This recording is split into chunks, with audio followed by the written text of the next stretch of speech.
సరే ఇంకొకటి మీకు షర్మిల గారి గురించి ఒక టాపిక్ వచ్చినప్పుడు హీరో ప్రభాస్ తోని లింకులు పెట్టేసి సోషల్ పోస్ట్ లో పెట్టారు. అంటే అది రాజకీయ పరంగా జరిగిందా, వెనుక ఎవరైనా నడిపించారా? నేను ఆడపిల్లల గురించి మాట్లాడిన వ్యాఖ్యానం మనకి ఏమొక్కుందండి, మనకు తెలుసా, మేము చూసేవా? పాపం కదా, అది కళ్ళు పోతాయి. మన ఆంటీ మాటలు మాట్లాడకూడదు.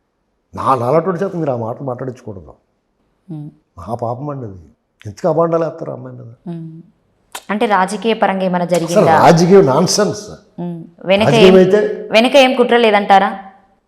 ఏమండి, కుట్రలు ఉన్నా ఏమైనా అటువంటి మాట్లాడకూడదు. దాని మీద మేము వ్యాఖ్యానించకూడదు. అలా సబ్జెక్టే మాట్లాడకూడదు. మనం ఎందుకు తీసుకురావాలి ఆ సబ్జెక్టు? పాపం అండి అది. ఒక ఆడపిల్ల మీద ఏంటండి అది? అన్యాయం కదా. మాట్లాడచ్చు అలాగా. మన ఇంట్లో ఆడపిల్ల లేరా? మన తల్లి, చెల్లి, పిల్ల, భార్య అందరూ మన ఆడపిల్లలే కదా. అంత నీచంగా వ్యాఖ్యానించాల్సిన అవసరం ఎందుకు వచ్చిందండి ఎవరికన్నా? కళ్ళు రెండు పేలిపోతాయి కళ్ళు అలా అబాండాలు వేసి మాట్లాడితే.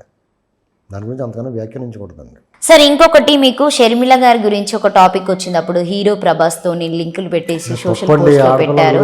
అంటే అది రాజకీయ పరంగా జరిగిందా, వెనుక ఎవరైనా నడిపించారా? నేను ఆడపిల్లల గురించి మాట్లాడిన వ్యాఖ్యానం మనకి ఏమొక్కుందండి, మనకు తెలుసా, మేము చూసేవా? పాపం కదా అది. కళ్ళు పోతాయి.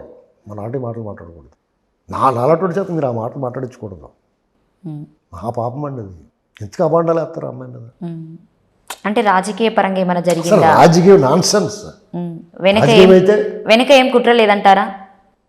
ఏమండి, కుట్రలు ఉన్నా ఏమైనా అటువంటి మాట్లాడకూడదు. దాని మీద మేము వ్యాఖ్యానించకూడదు. అలా సబ్జెక్టే మాట్లాడకూడదు. మనం ఎందుకు తీసుకురావాలి ఆ సబ్జెక్టు? పాపం అండి అది.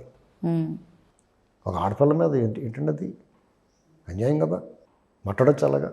మన ఇంట్లో ఆడపిల్ల లేరా? మన తల్లి, చెల్లి, పిల్ల, భార్య అందరూ మన ఆడపిల్లలే కదా. అంత నీచంగా వ్యాఖ్యానించాల్సిన అవసరం ఎందుకు వచ్చిందండి ఎవరికన్నా? కళ్ళు రెండు పేలిపోతాయి కళ్ళు అలా అబాండాలు వేసి మాట్లాడితే. దాని గురించి అంతకన్నా వ్యాఖ్యానించకూడదండి.